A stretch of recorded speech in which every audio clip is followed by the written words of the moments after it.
योग्य हिताधिकारी बैंक खाता को पहुँची गला आपण माने मोबाइल भी चेक करि परिबे जदि पहुँची नथिबो नेटवर्क कारण ये पाग टिके प्रतिकूल थिबा कारण जमा व्यस्त हेबे नाही आपण मानकर घरे पहुँचवा पूर्वरु ए टंका डीबीटी जरिया रे आपनकर खाता को बैंक खाता को निश्चित भाव रे पहुँची जाइथिबो।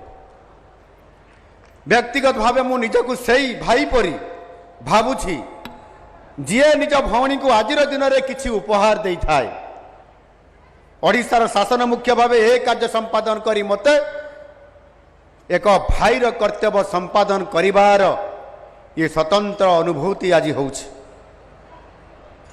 मो प्रिय सुभद्रा वृंद माँ सुभद्रा हेउछंती नारी शक्तिर प्रतीक एवं से होउछंती स्वाभिमान प्रतीक मध्य।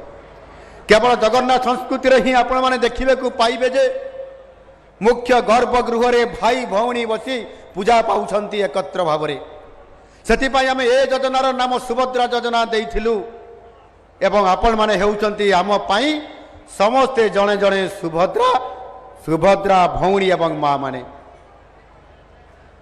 सुभद्रा योजना केवल एक टंका आवंटन करिवार अवसर नुहे यह हूँ नारी सशक्तिकरण प्रतीक।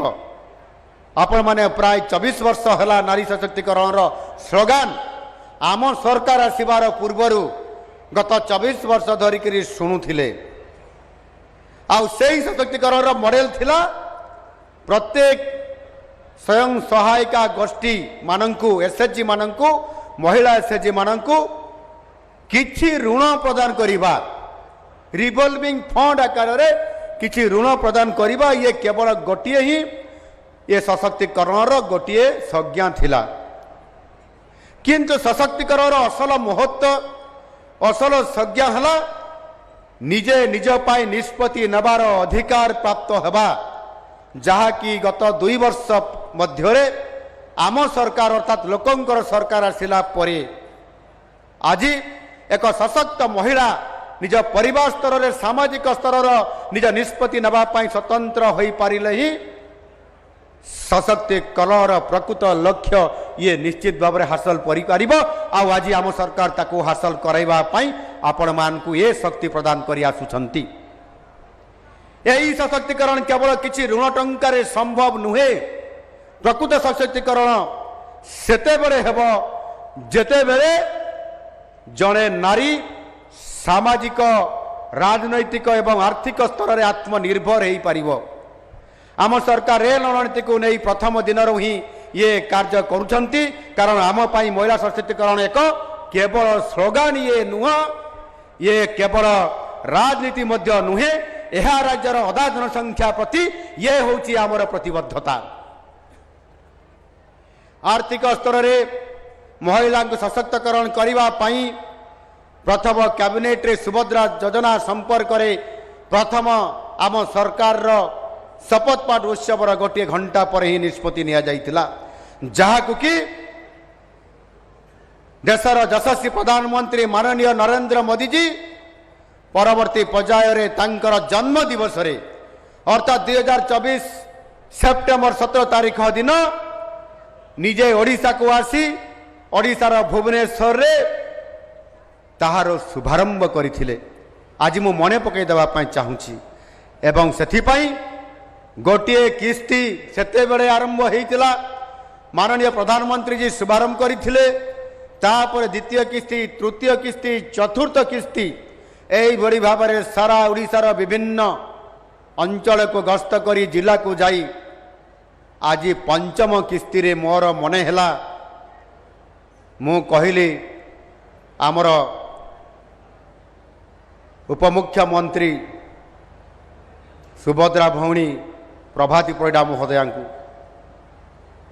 जे एथर आमे पंचम किस्ती मु भावुची नयागढ़ रे देले भल हब से संगे संगे हाँ कहले क्या मो नयागढ़ प्रति तांकर टिके अलगा भाव अच्छी आ से भाव को प्रकट करी कहले निश्चित भाव में आमे ये नयागढ़ रे करिबा समस्त सुभद्रा माँ भौणी मानकर उपस्थिति रे एवं निश्चित भाव में आमे नयागढ़ जिला को एक फोकस रे रखिबा, मिशन रे रखिबा, विजन रे रखिबा आउ संपूर्ण भाव रे समृद्ध नयागढ़ आम निर्माण करिबारे ये भी गोटे सहायक हो पारिबो। वार्षिक 11,000 कोटी टंकार व्यय बराद होइतबा सुभद्रा योजना होउची राज्यर सर्वबृहत महिला केंद्रिक ये योजना।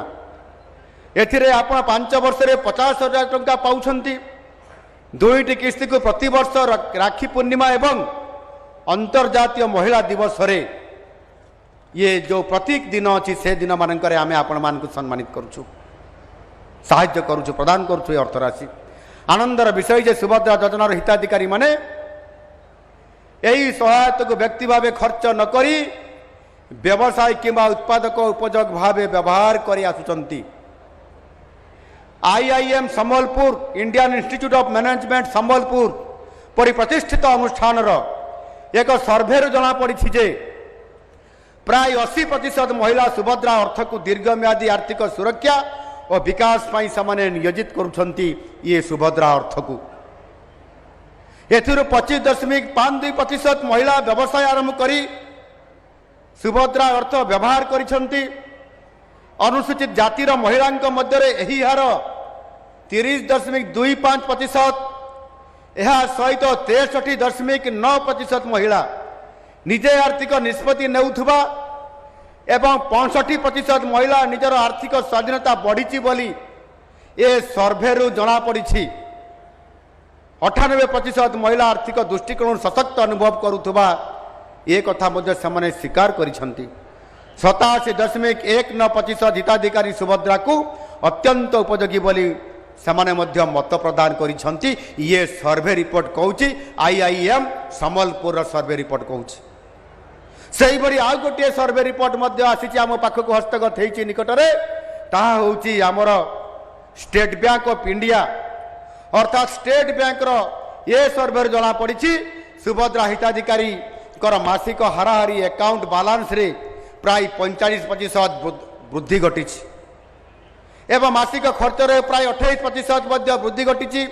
यार प्रमाण करुछि जे आपण माने आर्थिक दृष्टि पूर्व अपेक्षा भल स्थिति आड़ को अग्रगति करुछंती। आउ आपण माने मध्य स्वावलंबनशील होकर धीरे धीरे आग को बढ़ुंट। आउ सेठी पई तो आज एठी किछि महिला मानकु आमे समान को आर्थिक प्रोत्साहन राशि प्रदान करलु। जो माने एथिरे उत्साहित होकरी निजर परिवार बोझ को निज हाथ को नहीं महिला सशक्तिकरण रे अंतर्भुक्त करी घरर मुरबी भड़िया नेतृत्व दौरान अर्थनैतिक दृष्टिकोण अर्थ सुधार आने आज आपण मैंने समस्ते से धन्य। यही तथ्य व्यक्तिगत स्तर में मत बहुत खुशी एवं आनंदित कर मो मन में किंचित सन्देह थिला जे यही सहायता राशि ताहार सिंह भाग केवल उपभोग व्यय अर्थात कंजप्शन एक्सपेंडिचर हिसाब रे खर्च हो जीव। ता अर्थ हो पैसा पाइले आमर माँ भौणी माने एकाउंट रू उठेकरी चालो जीवा सीधा बाजार को मार्केटिंग करिया पाई साड़ी किनिबा इत्यादि इत्यादि जिनिस किनिबा एवं से पैसा खर्च करी खुशी मनैबा ये साधारणतः भाव रे ये ही थाए। किंतु आमर विचक्षण बुद्धि संपन्ना माँ सुभद्रा माने माँ भौणी माने आपण माने से कथा करी नाहंती। आपण माने कंजप्शन एक्सपेंडिचर करी नाहंती अधिकांश महिला आपण माने। किंतु आज मु देखुची नयागढ़ जिले में मध्य अनेक सुभद्रा भौणी माने माँ माने आपण माने मध्य आज निज को प्रतिष्ठित करया पाई ये पैसा को सद्विनियोग करिसंती, इन्वेस्टमेंट आकार रे खर्च करिसंती। नयागढ़ जिला गणिया ब्लॉक रो भौणी रंजुबाला एटी अछंती कि जदि